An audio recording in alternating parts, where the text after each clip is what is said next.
ನಮಸ್ಕಾರ ಸ್ನೇಹಿತರೆ, history with Shankar ಚಾನಲ್ಗೆ ತಮಗೆ ಆತ್ಮೀಯವಾದಂತಹ ಸ್ವಾಗತ. ಸ್ಪರ್ಧಾ ಮಿತ್ರರೇ, ಇಂದಿನ ತರಗತಿಯಲ್ಲಿ ನಾವು ಋಗ್ವೇದ ಕಾಲದ ಜಾತಿ ವ್ಯವಸ್ಥೆ, ಆರ್ಥಿಕ ವ್ಯವಸ್ಥೆ, ಕಲೆ, ಸಾಹಿತ್ಯ, ವ್ಯಾಪಾರ ಮತ್ತು ಅವರ ಕಾಲದ ಧಾರ್ಮಿಕ ವ್ಯವಸ್ಥೆ, ವಿಜ್ಞಾನದ ಬಗ್ಗೆ ಚರ್ಚೆ ಮಾಡೋಣ. ಈ ವಿಷಯಗಳು ಮುಖ್ಯವಾಗಿ assistant professor, KSET, net, PSI, SDA, FDA ಹಾಗೆ PU ಕಾಲ್ ಲೆಕ್ಚರ್ ಇತರೆ ಎಲ್ಲ ಸ್ಪರ್ಧಾತ್ಮಕ ಪರೀಕ್ಷೆಗಳಿಗೆ ಅತಿ ಪ್ರಮುಖವಾದಂತಹ ಒಂದು ಮಾಹಿತಿ ಇದು. ಏಕೆಂತಂದ್ರೆ ಯಾವುದೇ ಒಂದು ಸ್ಪರ್ಧಾತ್ಮಕ ಪರೀಕ್ಷೆಯನ್ನ ತೆಗೆದುಕೊಂಡಾಗ ಇತಿಹಾಸದ ಪ್ರಶ್ನೆ ಇಲ್ಲದೆ ಆ ಒಂದು ಪರೀಕ್ಷೆ ಪರಿಪೂರ್ಣ ಆಗ ಸಾಧ್ಯನೇ ಇಲ್ಲ. ನಿಮಗೆಲ್ಲ ಗೊತ್ತಿದೆ, ಇತ್ತೀಚೆಗೆ ನಡೆದಂತ ಪರೀಕ್ಷೆಯಲ್ಲಿ ಬಹುತೇಕ ಪ್ರಶ್ನೆಗಳು ಇತಿಹಾಸ ಮೂಲದಿಂದನೇ ಬಂದಿರುವಂತವು. ಹಾಗಾಗಿ ಏನು ಆರಂಭದಲ್ಲಿ ಋಗ್ವೇದದ ಕುರಿತಾಗಿ ಒಂದಿಷ್ಟು ವಿಷಯಗಳನ್ನ ಚರ್ಚೆ ಮಾಡಿದ್ವು, ಅದರ ಮುಂದುವರೆದ ಭಾಗವಾಗಿ ಇಂದಿನ ಒಂದು ತರಗತಿಯಲ್ಲಿ ಚರ್ಚೆ ಮಾಡೋಣ. ಮುಖ್ಯವಾಗಿ ಋಗ್ವೇದ ಕಾಲ ಅನ್ನುವಂಥದ್ದು ಬ್ರಹ್ಮಾವರ್ತದಲ್ಲಿ ಆರಂಭವಾಗಿ ತನ್ನದೇ ಆದಂತಹ ಒಂದು ರಾಜಕೀಯ ವ್ಯವಸ್ಥೆಯನ್ನ ಆರಂಭ ಮಾಡಿತು. ಅದಾದ ನಂತರ ತನ್ನದೇ ಆದಂತಹ ಒಂದಿಷ್ಟು ಸಾಮಾಜಿಕ ಸಂರಚನೆಯನ್ನ ಕಟ್ಕೊಂತು ಅನ್ನುವುದನ್ನ ಕಳೆದ ಒಂದು ವಿಡಿಯೋದಲ್ಲಿ ನೋಡಿದ್ದೀವಿ.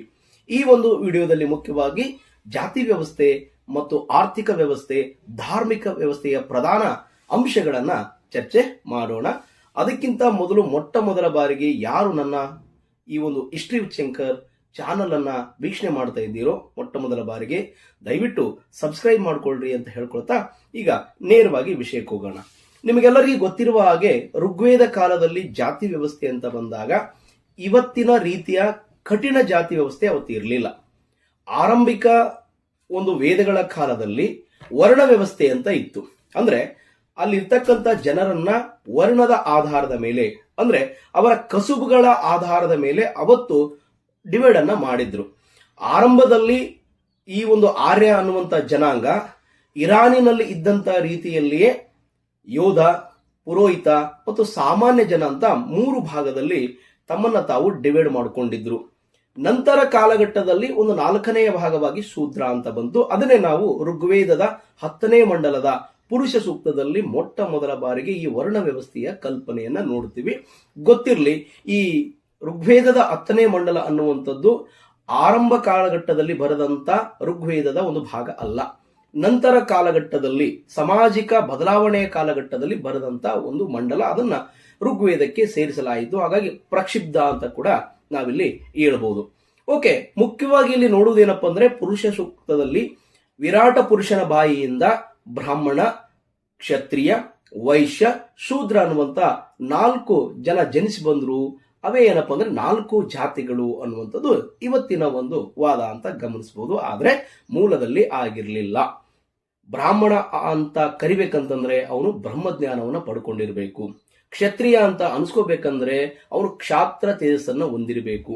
ವೈಶ್ಯ ಅಂತ ಅನ್ಸ್ಕೋಬೇಕಂದ್ರೆ ಅವನು ವ್ಯಾಪಾರ ನಿಪುಣನಾಗಿರ್ಬೇಕು. ಹಾಗೆ ಶೂದ್ರ ಆತ ಕೃಷಿಕ ಮತ್ತು ಸರ್ವರ ಸೇವಕನಾಗಿರ್ಬೇಕು ಅನ್ನುವಂತ ಒಂದು ಮೂಲ ಅರ್ಥದಲ್ಲಿ ಸಮಾಜದಲ್ಲಿ ಪ್ರತಿಯೊಬ್ಬರಿಗೂ ಅವರದೇ ಆದಂತ ಸ್ಥಾನಮಾನ ಇತ್ತು. ನಂತರ ಕಾಲದಲ್ಲಿ ಅದು ಬದಲಾಯಿತು ಅನ್ನೋದನ್ನ ಗಮನಿಸಬಹುದು. ಓಕೆ, ಇದಿಷ್ಟು ಸಂಕ್ಷಿಪ್ತವಾಗಿ ನಿಮಗೆ ವರ್ಣ ವ್ಯವಸ್ಥೆಯ ಕುರಿತು. ಉತ್ತರ ವೇದ ಕಾಲದಲ್ಲಿ ಇದರ ಬಗ್ಗೆ ದೀರ್ಘವಾಗಿ ಚರ್ಚೆ ಮಾಡೋಣ. ಈಗ ಮುಖ್ಯವಾದಂತಹ ಪಾಯಿಂಟ್ಗೆ ಹೋಗೋಣ. ಈ ಒಂದು ಆರಂಭಿಕ ಋಗ್ವೇದ ಕಾಲದಲ್ಲಿ ಆರ್ಯರ ಆರ್ಥಿಕ ವ್ಯವಸ್ಥೆ ಹೇಗಿತ್ತು, ಅವರ ಆರ್ಥಿಕ ಜೀವನದ ಲಕ್ಷಣಗಳು ಹೇಗಿದ್ದವು ಅಂತ ನೋಡೋದಾದ್ರೆ ಮೊದಲೇದ್ದು ನೋಡುವಂಥದ್ದು ಕೃಷಿ ಪದ್ಧತಿ ಅಂತ. ಆರ್ಯರ ಮೊದಲ ಒಂದು ಆರ್ಥಿಕ ಲಕ್ಷಣದಲ್ಲಿ ನೋಡುವಂಥದ್ದು ಯಾವುದಪ್ಪ ಅಂತಂದ್ರೆ ಕೃಷಿ ಪದ್ಧತಿ ಅಂತ ಕರಿತೀವಿ. ಋಗ್ವೇದದಲ್ಲಿ ಕೃಷಿಯನ್ನ ಚರ್ಷಾಣಿ ಅಂತ ಕರೀತಾರೆ. Please note down. ಋಗ್ವೇದದಲ್ಲಿ ಕೃಷಿಯನ್ನು ಚರ್ಷಾಣಿ ಅನ್ನುವಂತ ಶಬ್ದದಿಂದ ಕರೀತಿದ್ದಾರೆ. ಬಹಳ ಸಾರಿ ಪ್ರಶ್ನೆ ಬಂದಿದೆ, ಏನಪ್ಪಾ ಅಂದ್ರೆ ಋಗ್ವೇದದಲ್ಲಿ ಕೃಷಿಯನ್ನು ಏನೆಂದು ಉಲ್ಲೇಖಿಸಲಾಗಿದೆ ಅಂದ್ರೆ ಚರ್ಷಾಣಿ ಅಂತ ನಾವು ನೋಡ್ತೀವಿ. ಮುಖ್ಯವಾಗಿ ಆರ್ಯರು ಗ್ರಾಮೀಣ ಜನರಾಗಿದ್ದರಿಂದ ಅವರು ಕೃಷಿಯನ್ನ ಪ್ರಧಾನವಾಗಿ ತೆಗೆದುಕೊಂಡಿದ್ರು. ಹಾಗಾಗಿ ಋಗ್ವೇದದಲ್ಲಿ ಕೃಷಿಯ ಕುರಿತಾಗಿ ಸುಮಾರು 24 ಕಡೆ ಉಲ್ಲೇಖ ಬಂದಿದೆ ಅಂತ. ಅಂದ್ರೆ ಈ ಒಂದು ಚರ್ಷಾಣಿ ಅನ್ನುವಂಥ ಶಬ್ದ ಏನ್ ಕರಿತೀವಲ್ಲ, ಸುಮಾರು 24 ಸಾರಿ ಇದನ್ನು ಉಲ್ಲೇಖ ಮಾಡಲಾಗಿದೆ. ಅಂದ್ರೆ ಇಲ್ಲಿ ಮುಖ್ಯವಾಗಿ ಕೃಷಿ ಅನ್ನುವಂಥದ್ದನ್ನ ಇಷ್ಟು ಬಾರಿ ಉಲ್ಲೇಖ ಆಗಿದೆ ಅಂತಂದ್ರೆ ಅದು ಆರ್ಯರ ಆರ್ಥಿಕ ಜೀವನದಲ್ಲಿ ಅತ್ಯಂತ ಪ್ರಮುಖವಾದಂತಹ ಭಾಗ ಆಗಿತ್ತು ಅನ್ನೋದು ಕೂಡ ಗಮನಿಸಬಹುದು ಅಂತ. ಇಲ್ಲಿ ಸಂಸ್ಕೃತದ ಆರ್ ಅನ್ನುವಂತ ಶಬ್ದನೇ ಉಳುಮೆ ಮಾಡುವುದು ಅಂತ ಅರ್ಥ ಬರ್ತದೆ ಅಂತ. ಸಂಸ್ಕೃತದಲ್ಲಿ ಆರ್ ಅನ್ನುವಂತ ಶಬ್ದ ಏನಿದೆ ಅಲ್ಲ, ಅದರ ಅರ್ಥ ಪೂರ್ತಿ ಅರ್ಥ ಉಳುಮೆ ಮಾಡುವುದು ಅಂತ ಅರ್ಥ ಆಗ್ತದೆ. ಜೊತೆಗೆ ಆರ್ಯ ಅಂತಂದ್ರೆ ಅದರ ಶಬ್ದಶಃ ಅರ್ಥ ಉಳುಮೆ ಮಾಡುವವನು ಅಥವಾ ಕೃಷಿ ಮಾಡುವವನು ಅಂತ ಕೂಡ ಅರ್ಥ ಬರ್ತದೆ. ಒಂದು ಕಡೆ ಆರ್ಯ ಅಂದ್ರೆ ಶ್ರೇಷ್ಠ ಜನಾಂಗ ಅಂತ ಅರ್ಥ ಆಗ್ತದ, ಮತ್ತೊಂದು ಕಡೆ ಆರ್ಯ ಅಂತಂದ್ರೆ ಶ್ರೇಷ್ಠನಾದವನು ಅಂತ ಅರ್ಥ. ಇನ್ನೊಂದು ಶಬ್ದಶಃ ಅರ್ಥ ಆರ್ಯ ಅಂತಂದ್ರೆ ಕೃಷಿ ಮಾಡುವವನು, ಕೃಷಿಕ ಅನ್ನುವಂತ ಅರ್ಥ ಕೂಡ ಇಲ್ಲಿ ಬರ್ತದೆ ಅನ್ನೋದನ್ನ ನಾವಿಲ್ಲಿ ಗಮನಿಸಬಹುದು. ಮುಖ್ಯವಾಗಿ ಇವರು ಕೃಷಿ ಅಂತ ಬಂದಾಗ ಎರಡು ರೀತಿಯ ಕೃಷಿಯನ್ನ ಮುಖ್ಯವಾಗಿ ಮಾಡ್ತಿದ್ರು. ಆರಂಭದಲ್ಲಿ ಇವರೊಂದು ಅಲೆಮಾರಿ ಜನಾಂಗವಾಗಿದ್ದರಿಂದ ಒಂದೇ ಕಡೆ ನೆಲೆ ನಿಲ್ಲಿಲ್ಲ, ತುರುಗಾಯಿಗಳು ಆಗಿದ್ರು, ದನಗಾಯಿಗಳಾಗಿದ್ರು. ಆದ್ರೆ ಕಾಲಾಂತರದಲ್ಲಿ ಗ್ರಾಮಗಳನ್ನ ಕಟ್ಟಿಕೊಂಡು ನೆಲೆ ನಿಂತು ಕೃಷಿ ಮಾಡಕ್ ಶುರು ಮಾಡಿದ ಮೇಲೆ ನೇಗಿಲನ್ನ ಬಳಸಿ ಕೃಷಿ ಮಾಡೋಕ್ ಶುರು ಮಾಡ್ತಾರೆ ಇವರು. ಅಂದ್ರೆ ಈ ಒಂದು ಕೃಷಿಯಲ್ಲಿ ಪ್ರಮುಖವಾಗಿ ಉತ್ತುವುದಕ್ಕೆ, ಬಿತ್ತುವುದಕ್ಕೆ ಪ್ರಮುಖವಾಗಿ ಬಳಸುವಂತ ಅವರ ಒಂದು ಏನು ಆಯುಧ ಇರಬಹುದು ಅಥವಾ ಉಪಕರಣ ಇರಬಹುದು, ಅದು ನೇಗಿಲು ಅಂತ. ಅದನ್ನ ಋಗ್ವೇದದಲ್ಲಿ ಲಂಗನ್ ಅಂತ ಕರೀತಾರೆ. ಈ ಶಬ್ದಗಳನ್ನ ದಯವಿಟ್ಟು ನೀವು ನೆನ್ಪಿಟ್ಕೋಬೇಕು. ನೇಗಿಲನ್ನ ಋಗ್ವೇದದಲ್ಲಿ ಲಂಗನ್ ಅಂತ ಹೇಳಿ ಕರೀತಾರೆ. ಇವರು ಮುಖ್ಯವಾಗಿ ಸಾಗುವಳಿ ಭೂಮಿ ಅಂತ ಹೇಳಿ ಮಾಡ್ತಿದ್ರು. ಆ ಸಾಗುವಳಿ ಭೂಮಿಗೆ ಏನಂತ ಕರಿತಿದ್ರಪ್ಪ ಅಂತಂದ್ರೆ ಉರ್ವರ ಅಥವಾ ಕ್ಷೇತ್ರ ಅಂತ. ದಯವಿಟ್ಟು ಗಮನದಲ್ಲಿರಲಿ. ಸಾಗುವಳಿ ಭೂಮಿಯನ್ನು ಉರ್ವರ ಅಥವಾ ಕ್ಷೇತ್ರ ಅಂತ ಹೇಳಿ ಕರಿತಿದ್ರು ಅನ್ನೋದಕ್ಕೆ ನಮಗೆ ಮಾಹಿತಿ ಸಿಗ್ತದೆ. ಇವರು ಕಾಲುವೆ ನೀರನ್ನ ಬಳಸ್ಕೊಂಡು, ನದಿ ನೀರನ್ನ ಬಳಸ್ಕೊಂಡು ಏನ್ ಮಾಡ್ತಿದ್ರಪ್ಪ ಅಂತಂದ್ರೆ ಕೃಷಿ ಕಾರ್ಯವನ್ನ ಮಾಡ್ತಿದ್ರು. ಎತ್ತುಗಳನ್ನ ಬಳಸ್ಕೋತಿದ್ರು, ಕುದುರೆಗಳನ್ನು ಕೂಡ ಬಳಸ್ಕೋತಿದ್ರು ಅನ್ನುವಂಥದ್ದು ಉಲ್ಲೇಖ ಬರ್ತದ. ಜೊತೆಗೇನಪ್ಪ ಅಂತಂದ್ರೆ ಇವರು ಕುಡಿಯುವುದಕ್ಕೆ ಮತ್ತು ಸಣ್ಣ ಪುಟ್ಟ ತೋಟಗಾರಿಕೆ ಮಾಡುವುದಕ್ಕೆ ಬಾವಿಗಳನ್ನ ಬಳಸ್ಕೋತಿದ್ರು, ತೋಡಿದಂತ ಬಾವಿಗಳನ್ನ. ಅವುಗಳನ್ನ ಋಗ್ವೇದದಲ್ಲಿ ಅವತಸ್ ಅಂತ ಕರೀತಾರೆ. ಈ ಎಲ್ಲಾ ಶಬ್ದಗಳನ್ನ ದಯವಿಟ್ಟು ನೆನ್ಪಿಟ್ಕೋಬೇಕು ನೀವು. ಅವತಸ್ ಅನ್ನುವಂತ ಪದವನ್ನ ಬಳಕೆ ಮಾಡ್ತಾರೆ. ಯಾವುದಕ್ಕೆ? ಕುಡಿಯುವ ನೀರಿನ ಬಾವಿಗಳಿಗೆ ಅಂತ. ಇವುಗಳನ್ನ ಕಲ್ಲಿನ ಚಕ್ರದ ಯಂತ್ರಗಳ ಮೂಲಕ ನೀರನ್ನ ಹೊರಗಡೆ ತೆಗೆದು ರಾಟಿ ಬಾವಿ ಅಂತ ಕರಿತೀವಲ್ಲ. ನಂತರ ಕಾಲದಲ್ಲಿ ಕೆಬ್ಬಣದ ಆವಿಷ್ಕಾರ ಆಯ್ತು, ಹಾಗಾಗಿ ಗಡಗಡಿ ಅಂತ, ನೀವೆಲ್ಲ ಗಡಗಡಿ ಅನ್ನೋ ಶಬ್ದ ಬಳಸ್ತಿರ್ತೀರಿ. ಗಡಗಡಿಯನ್ನ ಬಳಸಿ ಅದಕ್ಕೆ ಹಗ್ಗವನ್ನ ಬಳಸಿ ಎಳಿತಿರ್ತಾರಲ್ಲ, ಅದನ್ನ ರಾಟಿ ಬಾವಿ, ಗಡಗಡಿ ಬಾವಿ ಅಂತ ಕರಿತೀವಿ. ಹಾಗೆ ಕಲ್ಲಿನ ಚಕ್ರವನ್ನ ಬಳಸಿ, ದೊಡ್ಡ ದೊಡ್ಡ ಗೊಬ್ಬೆಗಳನ್ನ ಬಳಸಿ ಅದ್ರ ಮೂಲಕ ಹೆಳೆದು ಅದನ್ನ ಏನಪ್ಪಾ ಅಂದ್ರೆ ಕೃಷಿ ಉತ್ಪನ್ನಕ್ಕೆ ನೀರನ್ನ ಬಳಸ್ಕೋತಿದ್ರು ಅನ್ನೋದನ್ನ ನಾವಿಲ್ಲಿ ಗಮನಿಸಬಹುದು. ಇವರು ಮುಖ್ಯವಾಗಿ ಏನಪ್ಪಾ ಅಂತಂದ್ರೆ ಕೊಯ್ಲು ಮಾಡೋದಿರ್ಬೋದು, ಬಿತ್ತನೆ ಮಾಡೋದಿರ್ಬೋದು, ಪ್ರತಿಯೊಂದನ್ನು ಕೂಡ ಇವರು ತುಂಬಾ ಅಚ್ಚುಕಟ್ಟಾಗಿ ಮಾಡ್ತಿದ್ರು ಅನ್ನೋದಕ್ಕೆ ನಮಗೆ ಮಾಹಿತಿ ಕೂಡ ಸಿಗ್ತದ. ಜೊತೆಗೆ ಇವರು ಪ್ರಮುಖ ಬೆಳೀತಕ್ಕಂತ ಬೆಳೆಗಳು ಏನು ಅವತ್ತಿನ ಕಾಲದಲ್ಲಿ ಅಂತಂದ್ರೆ ಗೋಧಮ ಅಂತ. ನಮಗೆ ಋಗ್ವೇದದಲ್ಲಿ ಗೋಧಮ ಅನ್ನುವಂಥ ಶಬ್ದ ಬರ್ತದೆ. ಗೋಧಮ ಅಂತಂದ್ರೆ ಗೋಧಿ ಅಂತ. ಹಾಗೆ ಯವ, ಬಾರ್ಲಿ, ಬಹಳ ಸಾರಿ ಇದನ್ನು ಕೇಳಿದರೆ ನೋಡಿ. ಗೋಧಮ ಮತ್ತು ಯವಗಳು ಎಂದರೆ ಯಾವ ಬೆಳೆಗಳು ಅಂತೇಳಿ. ಗೋಧಮ ಅಂದ್ರೆ ಗೋಧಿ, ಯವ ಅಂತಂದ್ರೆ ಬಾರ್ಲಿ. ಹಾಗೆ ರುಹಿಸ್ ಅಂತ ಅಥವಾ ರುಹಿ ಅಂತ ಕರಿತೀವಿ, ಅಕ್ಕಿ. ಹಾಗೆ ಹತ್ತಿ, ರೇಷ್ಮೆ, ಎಣ್ಣೆ ಕಾಳುಗಳು ಮುಂತಾದ ಬೆಳೆಗಳನ್ನ ಕೂಡ ಇವರು ತಮ್ಮ ಒಂದು ದಿನನಿತ್ಯದ ಉಪಭೋಗಕ್ಕೂ ಮತ್ತು ಬೇರೆ ಬೇರೆ ಕಾರ್ಯಕ್ಕೆ ಬೆಳೀತಿದ್ರು ಅನ್ನೋದನ್ನ ನಾವಿಲ್ಲಿ ಗಮನಿಸಬಹುದು. ಇವರು ಪಕ್ಕ ರೈತರಾಗಿದ್ರು ಅನ್ನೋದರಲ್ಲಿ ಎರಡು ಮಾತು ಇಲ್ಲ. ಆರಂಭದ ಒಂದು ಋಗ್ವೇದ ಕಾಲದಲ್ಲಿ ಇರ್ತಕ್ಕಂತ ಒಂದು ಕೃಷಿ ವ್ಯವಸ್ಥೆ. ಇನ್ನ ಎರಡನೇ ಆರ್ಥಿಕ ಚಟುವಟಿಕೆ ಅಂತ ಬಂದಾಗ ಪಶುಪಾಲನೆ, ಇದು ಬಹಳ ಮುಖ್ಯವಾಗಿದ್ದು ಅಂತ. ಯಾಕಂದ್ರೆ ಆರ್ಯರು ಮೂಲತಃ ಪಶುಪಾಲಕರು. ಅವರು ವಿದೇಶದಿಂದ ಭಾರತಕ್ಕೆ ಬರಬೇಕಾದ್ರೆ ಸುಮ್ಮನೆ ಬರೀ ಕೈಲಿ ಬರಲಿಲ್ಲ, ಹೌದಾ? ಹಿಂಡುಗಟ್ಲೆ ದನಗಳನ್ನ ತೆಗೆದುಕೊಂಡು ಈ ದೇಶಕ್ಕೆ ಬಂದರು. ಯಾಕಂದ್ರೆ ಅವ್ರು ಬರೋ ಉದ್ದೇಶನೇ ತಮ್ಮ ದನಗಳಿಗೆ ಆ ಭಾಗದಲ್ಲಿ ಹುಲ್ಲು ಸಿಗ್ಲಿಲ್ಲ ಅನ್ನೋ ಕಾರಣಕ್ಕೋಸ್ಕರ. ಯಾಕಂದ್ರೆ ಅದು ಮರುಭೂಮಿಯಾಗಿ ಪರಿವರ್ತನೆ ಆಗಿದ್ದರಿಂದ ಈ ಹುಲ್ಲನ್ನ ಮತ್ತು ನೀರಿನ ಮೂಲವನ್ನ ಮತ್ತು ಒಂದು ಕಡೆ ನೆಲೆ ನಿಲ್ಲುವುದಕ್ಕೆ ಜಾಗವನ್ನು ಹುಡ್ಕೊಂಡು ಬಂದರಲ್ಲ. ಹಾಗಾಗಿ ಅಪಾರ ಪ್ರಮಾಣದ ಪಶು ಸಂಪತ್ತನ್ನ ಅವರು ತೆಗೆದುಕೊಂಡು ಬಂದಿದ್ರು ಅನ್ನೋದನ್ನ ನಾವಿಲ್ಲಿ ಗಮನಿಸಬಹುದು. ಮುಖ್ಯವಾಗಿ ಏನಪ್ಪಾ ಅಂದ್ರೆ ಋಗ್ವೇದ ಕಾಲದಲ್ಲಿ ಇರ್ತಕ್ಕಂಥ ಸಮಾಜ ಮೂಲತಃ ತುರುಗಾಯಿ ಸಮಾಜ ಅಂತ. ಋಗ್ವೇದ ಕಾಲದಲ್ಲಿದ್ದಂತ ಒಂದು ಏನು ಸಮಾಜ ಇತ್ತಲ್ಲ, ಮೂಲತಃ ಅದು ತುರುಗಾಯಿ ಸಮಾಜ ಆಗಿತ್ತು. ಅಂದ್ರೆ ಪಶುಪಾಲಕರ ಸಮಾಜ ಆಗಿತ್ತು. ದನಗಳ ಹಿಂಡುಗಳು ಮತ್ತು ಕುದುರೆಗಳು ಅವರ ಪ್ರಮುಖ ಆಸ್ತಿಯಾಗಿದ್ದು ಅಂತ. ಹಿಂಡು ತಗೊಂಡು ಬಂದರು ದನಗಳನ್ನ ಅವರ ಮತ್ತು ಕುದುರೆಗಳು ಅವರ ಆಸ್ತಿಯಾಗಿತ್ತು. ಜೊತೆಗೆ ಏನಪ್ಪಾ ಅಂದ್ರೆ ಅತಿ ಪ್ರಮುಖವಾಗಿ ಹಸು ಅವರ ಪೂಜ್ಯನೀಯ ಪ್ರಾಣಿಯಾಗಿತ್ತು ಮತ್ತು ಹೆಚ್ಚಿನ ಪ್ರಮಾಣದಲ್ಲಿ ಅವರು ಹಸುಗಳನ್ನ ಸಾಕ್ತಿದ್ರು ಅನ್ನೋದಕ್ಕೆ ನಮಗೆ ಋಗ್ವೇದದಲ್ಲಿ ಮಾಹಿತಿ ಸಿಗ್ತದ. ಸ್ಪೆಷಲ್ ಆಗಿ ಹಸುವನ್ನ ಅವರು ಗೌ ಅಂತ ಕರಿತಿದ್ರು, ಗೌ ಅಂತೇಳಿ. ಆ ಗೌ ಅನ್ನುವಂತ ಶಬ್ದ ಋಗ್ವೇದದಲ್ಲಿ 176 ಬಾರಿ ಉಲ್ಲೇಖಿತವಾಗಿದೆ ಅಂತ. ನೋಡಿ, ಗೌ ಅನ್ನುವಂತ ಶಬ್ದ ಕೇಳ್ಬಂದ್ ನಿಮಗೆ. ಋಗ್ವೇದದಲ್ಲಿ ಗೌ ಎಂಬ ಶಬ್ದ ಎಷ್ಟು ಬಾರಿ ಉಲ್ಲೇಖಗೊಂಡಿದೆ ಅಂದ್ರೆ 176 ಬಾರಿ ಉಲ್ಲೇಖಗೊಂಡಿದೆ. ಇಲ್ಲಿ ಗೌವೇ ಮುಂದೆ ಗೋವು ಆಯಿತು. ಆ ಗೋವು ಅದರ ಸಮಾನಾರ್ಥಕ ಪದ ಅವತ್ತು ಸಂಪತ್ತಾಗಿತ್ತು ಅಂತಂದ್ರೆ, ಯಾರ ಹತ್ರ ಎಷ್ಟು ಹೆಚ್ಚು ಗೋವುಗಳಿದ್ದವೋ, ಹಸುಗಳಿದ್ದವೋ ಅವರನ್ನ ಶ್ರೀಮಂತರು ಅಂತ ಕರಿತಿದ್ರು. ಶ್ರೀಮಂತಿಕೆ ಅನ್ನುವಂಥ ಶಬ್ದ ಗೋವುಗಳ ಲೆಕ್ಕಾಚಾರದ ಮೇಲೆ ಅವತ್ತು ಇತ್ತು. ಹಾಗಾಗಿ ಆ ಗೋವುಗಳನ್ನ ಮೇಯಿಸುವುದಕ್ಕೆ ಇರುವಂತಹ ಭಾಗವನ್ನ ಗೋಮಾಳ ಅಂತ ಕರಿತಿದ್ವಿ. ಆ ಗೋಮಾಳಕ್ಕೋಸ್ಕರ ಎಷ್ಟೋ ಸಮಯದಲ್ಲಿ ಯುದ್ಧಗಳು ನಡೀತಿದ್ವು. ಗೋವುಗಳನ್ನ ಅಪಹರಣ ಮಾಡ್ತಿದ್ರು. ಅವುಗಳನ್ನೇ ಗವಿಸ್ತಿ ಅಥವಾ ಗೋಗ್ರಹಣ ಅಂತ ಕರೀತಾರೆ. ಇದು ಪ್ರಶ್ನೆ ಬಹಳ ಸಾರಿ ಬಂದಿದೆ ಸ್ನೇಹಿತರೆ. ಮುಖ್ಯವಾಗಿ ಏನಪ್ಪಾ ಅಂತಂದ್ರೆ, ಗೋವುಗಳ ಅಪಹರಣ ಏನೆಂದು ಕರೆಯುತ್ತಿದ್ದರು ಅಥವಾ ಗೋವುಗಳಿಗೋಸ್ಕರ ನಡೆಯುವಂತ ಕದನಗಳನ್ನ ಏನೆಂದು ಗುರುತಿಸುತ್ತಿದ್ದರಂದ್ರೆ, ಇಲ್ಲಿ ಮುಖ್ಯವಾಗಿ ಗವಿಸ್ತಿ ಅಥವಾ ಗೋಗ್ರಹಣ ಅಂತ ಕರಿತಿದ್ರು ಅನ್ನೋದನ್ನ ಗಮನಿಸಬಹುದು. ಇನ್ನೊಂದು ಗೊತ್ತಿರಲಿ ನಿಮ್ಗೆ, ಮಹಾಭಾರತ ಏನಿದೆಯಲ್ಲ, ನಾವು ಮಹಾಭಾರತ ಓದುವಾಗ ಅಥವಾ ಸಿನಿಮಾದಲ್ಲಿ ನೋಡುವಾಗ ಭಯಂಕರ ವಿಜೃಂಭಣೆಯ ದೃಶ್ಯಗಳನ್ನ ನೋಡ್ತೀವಿ. ಮತ್ತು ಭೂಮಿಗೋಸ್ಕರ ಯುದ್ಧ ನಡೀತು. ದುರ್ಯೋಧನ ಸೂಜಿ ಮನಷ್ಟು ಭೂಮಿಯನ್ನು ಕೊಡಲ್ಲ ಅಂದ ಪಾಂಡವರಿಗೆ, ಹಾಗಾಗಿ ಯುದ್ಧ ಮಾಡಿದ್ರು ಅಂತ ಹೇಳ್ತೀವಲ್ಲ, ಅದು ಕಾಲಾಂತರದಲ್ಲಿ ರೂಪಾಂತರವಾಗಿ ಹಿಗ್ಗಿಸಿದಂತ ಕತೆ. ಆದ್ರೆ ಮೂಲದಲ್ಲಿ ಮಹಾಭಾರತ ಗೋಮಾಳಕ್ಕೋಸ್ಕರ ನಡೆದಂತ ಕದನದ ವಿವರಣೆ. ಕೌರವರು ಮತ್ತು ಪಾಂಡವರಿಗೆ ಗೋವುಗಳನ್ನ ಮೇಯಿಸುವುದಕ್ಕೆ ಜಾಗ ಬೇಕು ಅಂತೇಳಿ ನಡೆದಂತ ಕಲಹವೇ ಮಹಾಭಾರತ. ಅದರ ನಂತರ ಕಾಲಘಟ್ಟದಲ್ಲಿ ರಾಜಕೀಯವಾಗಿ, ಸಾಮಾಜಿಕವಾಗಿ, ಧಾರ್ಮಿಕವಾಗಿ ಬೇರೆ ಬೇರೆ ವಿಚಾರಗಳನ್ನ ಸೇರಿಸಿ ಆರಂಭದಲ್ಲಿ 8,000 ಶ್ಲೋಕ ಇದ್ದದನ್ನ ಇವತ್ತು 1,00,000 ಶ್ಲೋಕದಲ್ಲಿ ಅದನ್ನ ಓದ್ತೀವಿ. ಇರ್ಲಿ, ಅಂದ್ರೆ ಮುಖ್ಯವಾಗಿ ಏನಪ್ಪಾ ಅಂತಂದ್ರೆ, ಗೋವುಗಳಿಗೋಸ್ಕರ ಗೋಮಾಳಗಳಿರ್ತಿದ್ವು. ಆ ಗೋಮಾಳಕ್ಕೋಸ್ಕರ ಕದನಗಳು ಕೂಡ ನಡೀತಿದ್ವು ಅಂತ ತಿಳ್ಕೊಂಡಿರಿ. ಮುಖ್ಯವಾಗಿ ಹಲವಾರು ಪ್ರಾಣಿಗಳನ್ನ ಸಾಕ್ತಿದ್ರು. ಬರೀ ಗೋ ಮಾತ್ರ ಅಲ್ಲ, ಗೋ ಇವರಿಗೆ ಪೂಜನೀಯವಾಗಿತ್ತು, ಅದು ಬೇರೆ ವಿಚಾರ. ಅದ್ರ ಜೊತೆಗೆ ಇನ್ನು 100 ಪ್ರಾಣಿಗಳನ್ನ ಸಾಕ್ತಿದ್ರು. ಯಜುರ್ವೇದದಲ್ಲಿ 609 ಪ್ರಾಣಿಗಳ ಪಟ್ಟಿಯನ್ನ ಗಮನಿಸಬಹುದು ನಾವು. ಯಜುರ್ವೇದ 609 ಪ್ರಮುಖ ಪ್ರಾಣಿಗಳ ಪಟ್ಟಿಯನ್ನ ಕೊಡ್ತದಂದ್ರೆ, ಆರ್ಯರಿಗೆ ಖಂಡಿತವಾಗ್ಲೂ ಕೂಡ ಅಷ್ಟು ಪ್ರಾಣಿಗಳ ಬಗ್ಗೆ ನಾಲೆಜ್ ಇತ್ತು ಅನ್ನೋದನ್ನ ನಾವಿಲ್ಲಿ ಗಮನಿಸಬಹುದು. ಜೊತೆಗೆ ಏನಪ್ಪಾ ಅಂತಂದ್ರೆ, ಇಲ್ಲಿ ಟೀಮ್ ಆಗಿರ್ತಿದ್ವು. ಒಬ್ಬೊಬ್ಬರ ಹತ್ರ ಇಷ್ಟಿಷ್ಟು ಗೋವುಗಳು ಅನ್ನುವಂತ ಒಂದು ಶಕ್ತಿ ಸಾಮರ್ಥ್ಯ ಕೂಡ ಅಲ್ಲಿ ಆಗ್ತಿತ್ತು. ಹಾಗಾಗಿ ತಮ್ಮ ಗೋವುಗಳನ್ನ ಗುರುತಿಸುವುದಕ್ಕೆ ಅವರು ರಾಸುಗಳ ಮೇಲೆ, ಅಂದ್ರೆ ರಾಸುಗಳ ಕಿವಿಗಳ ಮೇಲೆ ಒಂದು ಚಿಹ್ನೆಯನ್ನು, 8 ಆಕಾರದ ಚಿಹ್ನೆಯನ್ನು ಬರಿತಿದ್ರು. 8 ಆಕಾರ, ಅದನ್ನ ಅಷ್ಟಕರ್ಣಿ ಅಂತ ಕರೀತಾರೆ.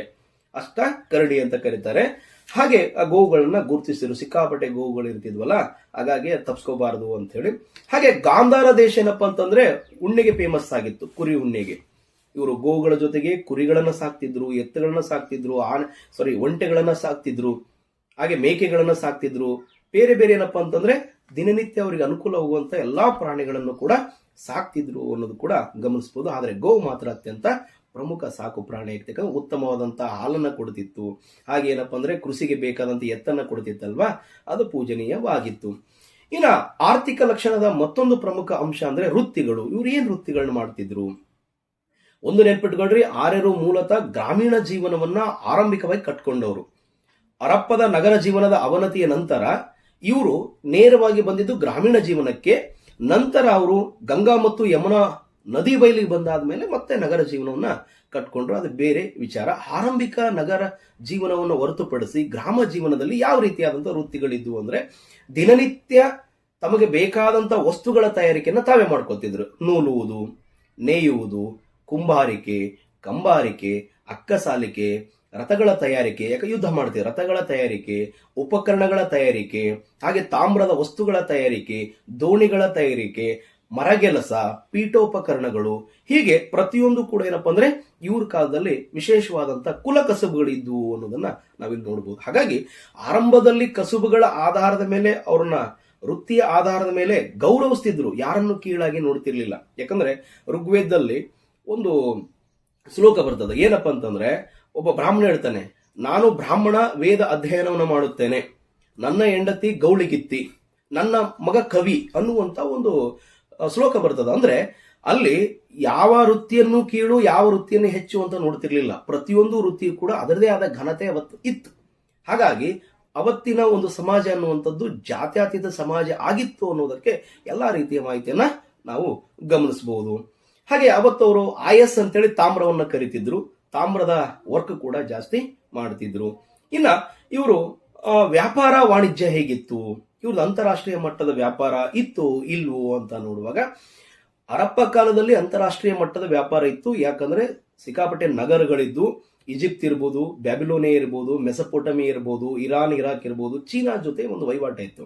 ಆದ್ರೆ ಇವರು ಗ್ರಾಮ ಜೀವನವನ್ನು ನಡೆಸ್ತಕ್ಕಂಥವರಾಗಿರೋದ್ರಿಂದ ತಮಗೆ ದಿನನಿತ್ಯ ಬೇಕಾದಂತಹ ವಸ್ತುಗಳನ್ನ ಮಾತ್ರ ವಿನಿಮಯ ಮಾಡ್ಕೊಳಕ್ ಹೋಗ್ತಿದ್ರು.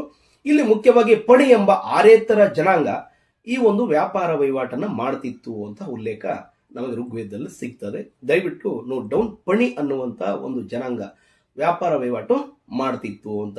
ಆ ಪಣಿಗಳ ಬಗ್ಗೆ ಋಗ್ವೇದದಲ್ಲಿ ಒಂದಿಷ್ಟು ಮಾಹಿತಿ ಇದೆ. ಭಯಂಕರ ಜಿಪುಣರಂತೆ ಅವರು, ಭಯಂಕರ ಅಂದ್ರೆ ಭಯಂಕರ ಜಿಪುಣರಂತೆ. ಅದಕ್ಕೆ ಅನಿಸುತ್ತೆ ಇವತ್ತು ಕೂಡ ವ್ಯಾಪಾರಸ್ಥರು ಬಹಳ ಜಿಪುಣರಾಗಿರ್ತಾರೆ. ಜಿಪುಣರಾಗಿರೋದ್ರಿಂದ ಅವ್ರು ಶ್ರೀಮಂತರಾಗಿರ್ತಾರೆ, ಅದು ಮಾತ್ರ ಸತ್ಯ ಅಂತ.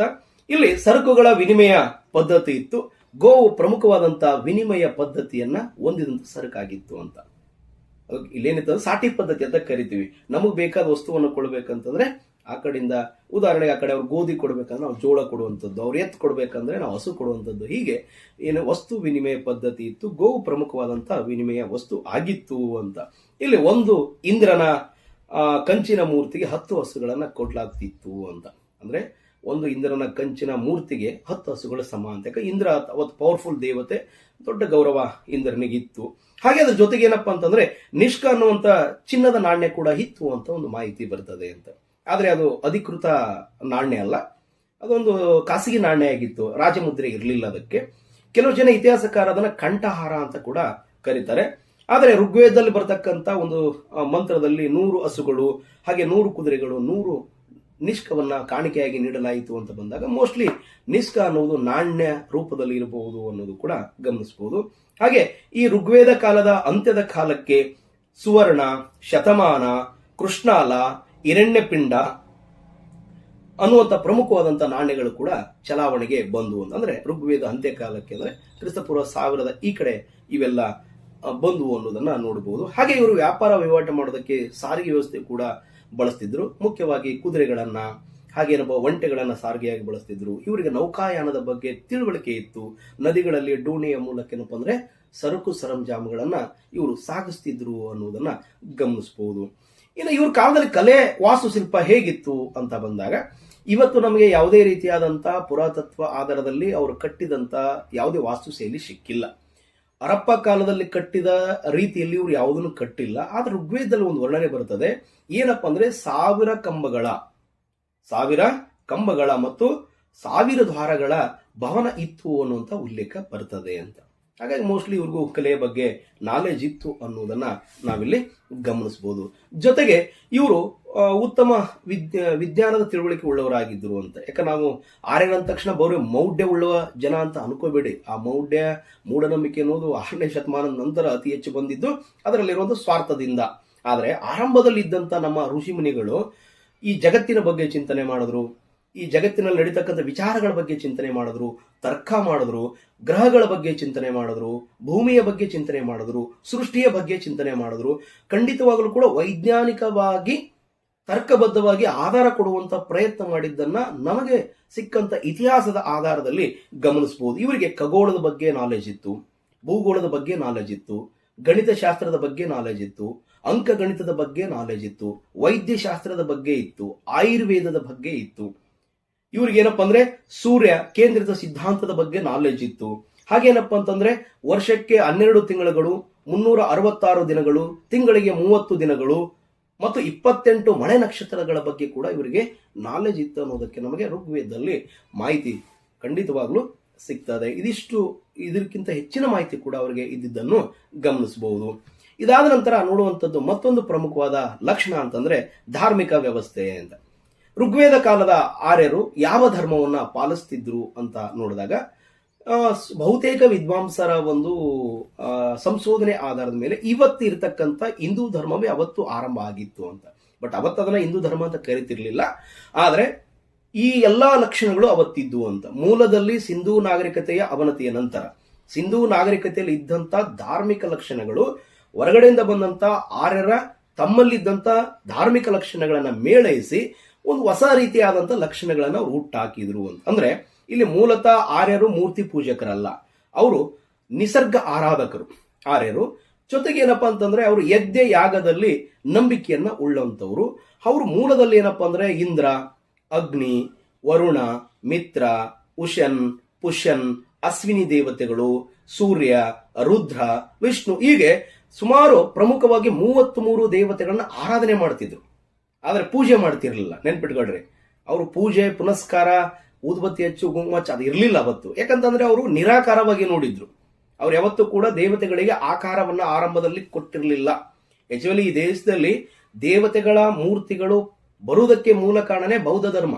ಮೊಟ್ಟ ಮೊದಲ ಬಾರಿಗೆ ಬೌದ್ಧ ಧರ್ಮದಲ್ಲಿ ಗಾಂಧಾರ ಶಿಲೆಯಲ್ಲಿ ಬುದ್ಧನ ಮೂರ್ತಿಗಳನ್ನ ಕೆತ್ತಿದ ಮೇಲೆ ಕ್ರಿಸ್ತಶಕ 4ನೇ ಶತಮಾನದ ನಂತರ ಈ ಒಂದು ಹಿಂದೂ ಧರ್ಮದ ಪುನರುಜ್ಜೀವನ ಘಟ್ಟದಲ್ಲಿ ಈ ಮೂರ್ತಿ ಶಿವ, ರುದ್ರ, ವಿಷ್ಣು, ಬ್ರಹ್ಮ, ಸರಸ್ವತಿ, ಗಣೇಶ, ಕಾರ್ತಿಕೇಯ, ಈಗ ದೇವಾನುದೇವತೆಗಳ ಮೂರ್ತಿಗಳು ಬಂದಿವೆ ಹೊರತಾಗಿ ಆರಂಭದಲ್ಲಿ ಖಂಡಿತವಾಗ್ಲೂ ಕೂಡ ದೇವತೆಗಳ ಮೂರ್ತಿ ಇರಲಿಲ್ಲ.